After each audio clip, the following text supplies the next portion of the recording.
Les Français m'agacent prodigieusement, mais comme je ne connais aucune langue étrangère, je suis bien obligé de parler avec eux. C'est Michel Audiard qui s'exprimait, et il est vrai qu'à l'heure actuelle, parler plusieurs langues est plutôt un atout, presque une nécessité. Mais que se passe-t-il dans notre cerveau? Sommes-nous tous égaux devant l'apprentissage des langues étrangères?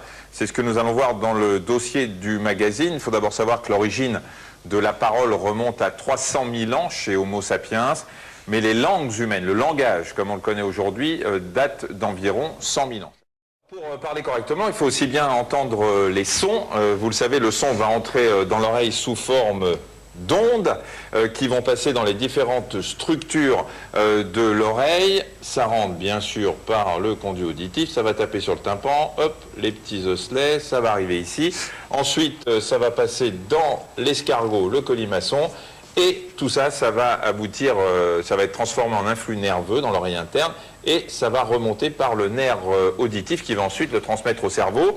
Et c'est la zone de l'audition que vous voyez ici en rouge qui va intégrer les sons. Cette zone est également très importante pour apprendre justement la langue. Alors, il y a de plus en plus d'écoles de langue et leurs méthodes sont plus ou moins efficaces.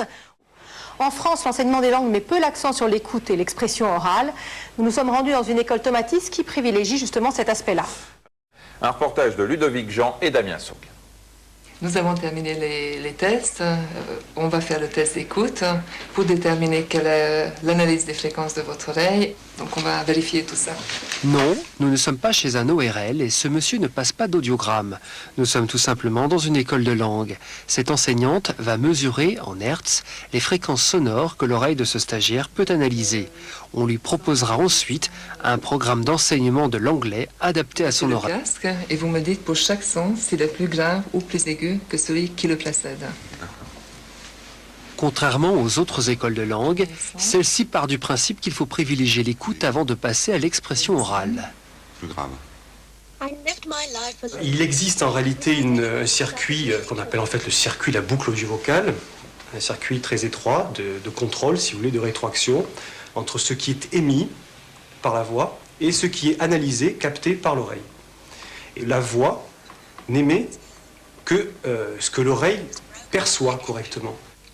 Selon cette méthode, nous ne serions pas tous égaux devant l'apprentissage des langues. Elle a mesuré la capacité d'analyse des fréquences sonores en hertz. D'après les résultats, les Russes seraient naturellement les mieux disposés aux langues étrangères devant les Allemands et les Anglais. Les Français seraient parmi les derniers. Pour remédier à ces petits défauts de naissance, un appareil baptisé l'oreille électronique va faire en sorte que l'oreille francophone puisse capter des sons qu'elle n'entend pas normalement. Et voilà ce qu'entendent les élèves. Des sons qui ressemblent un peu à celui d'une chaîne cryptée. Cet appareil amplifie les fréquences caractéristiques de chaque langue, plus aiguës pour l'anglais ou plus graves pour l'espagnol. Objectif, développer d'abord la sensibilité naturelle à la musique de la langue avant de mobiliser la réflexion. J'ai le sentiment d'avoir un petit peu plus de sensibilité, que mon oreille s'est un petit peu plus ouverte et j'ai l'impression de comprendre tous les mots et de pouvoir les reproduire. Pour parfaire son apprentissage, Anne-Marie devra ensuite répéter les mots qu'elle a appris à mieux entendre. Pour obtenir des résultats, il faut un minimum de 20 heures. Cette méthode a été testée pour le compte de l'Union européenne dans 8 grandes universités. Résultat, elle permettrait un gain de 50% sur le temps d'apprentissage.